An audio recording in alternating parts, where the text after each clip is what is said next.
ایک دفعہ کا ذکر ہے، دو شاہی سلطنتوں کے درمیان جنگ کا آغاز ہو گیا۔ ایک سلطنت بڑی اور طاقتور تھی، جبکہ دوسری سلطنت چھوٹی اور کمزور تھی۔ چھوٹی سلطنت کو اپنی شکست کا یقین تھا، کیونکہ اس کے سپاہیوں کی تعداد بہت کم تھی، جبکہ بڑی سلطنت کے سپاہیوں کی تعداد بہت زیادہ تھی۔ چھوٹی سلطنت کے سپاہیوں نے جنگ لڑنے سے انکار کر دیا۔ ان کا خیال تھا کہ معمولی فوج کے ساتھ ایک بڑی سلطنت سے جنگ لڑنا بیوقوفی ہے، لہٰذا بہتر یہی ہے کہ جنگ لڑے بغیر شکست تسلیم کر لی جائے۔ بادشاہ بھی اپنے سپاہیوں پر زیادہ دباؤ نہیں ڈال رہا تھا، لیکن بادشاہ ایک بہادر اور پرامید شخص تھا۔ وہ جنگ لڑے بغیر ہار تسلیم کرنے کو تیار نہیں تھا۔ خوش قسمتی سے بادشاہ کی ملاقات ایک درویش کے ساتھ ہو گئی۔ وہ درویش اپنی نیک نامی کی وجہ سے بہت مشہور تھے۔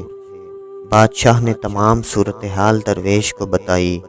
درویش نے بادشاہ کی بات سن کر کہا، اگر آپ مجھے اپنی فوج کا سربراہ مقرر کر دیں تو آپ یہ جنگ جیت سکتے ہیں۔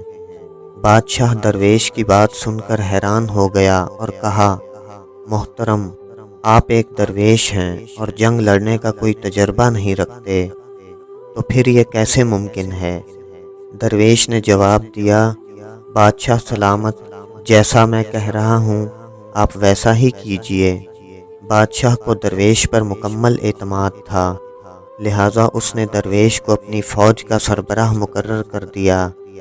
جب پوری فوج کو اس بات کا علم ہوا تو سپاہی مزید گھبرا گئے کہ ہم ایک ایسے آدمی کی سربراہی میں جنگ کیسے لڑ سکتے ہیں جو ٹھیک سے تلوار بھی نہیں پکڑ سکتا۔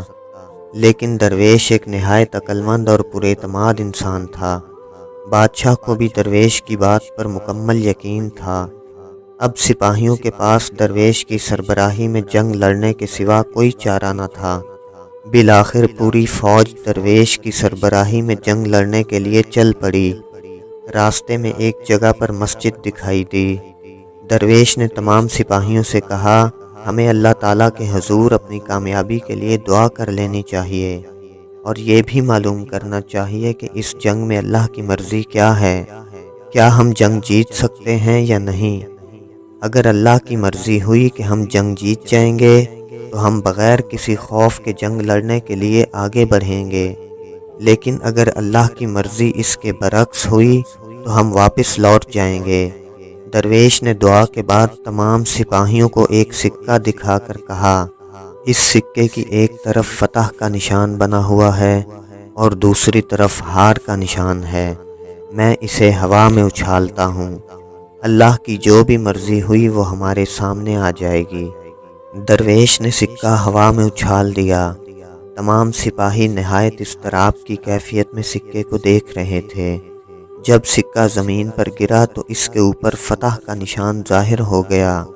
درویش نے بلند آواز سے کہا، تمام خوف و ہراس ختم کر دیں، آپ سب کو فتح مبارک ہو۔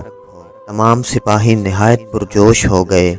ہر سپاہی کے ذہن میں فتح کی امید یقینی ہو گئی۔ درویش کی فوج اس جوش و خروش کے ساتھ لڑی کہ تھوڑی ہی دیر میں دشمن پر غالب آ گئی اور بالآخر جنگ جیت گئی۔ جنگ جیتنے کے بعد درویش نے تمام سپاہیوں کو اپنی جانب متوجہ کیا اور ان کو وہ سکہ دکھایا۔ سکے پر دونوں طرف ہی فتح کا نشان بنا ہوا تھا۔ درویش نے کہا، آپ لوگوں نے یہ جنگ صرف پختہ عزم اور یقین کامل کے ساتھ جیتی ہے۔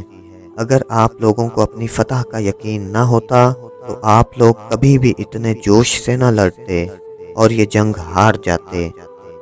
محترم ناظرین، اگر ہم اپنی زندگی کی طرف نظر دوڑائیں تو ہم دیکھتے ہیں کہ ہر معاملے میں کامیابی کی بنیاد اس بات پر ہوتی ہے کہ ہمیں کامیاب ہونے کی امید ہے یا نہیں۔ یاد رکھیں، خود اعتمادی اور عزم مصمم زندگی میں کامیابی کی بنیاد ہیں۔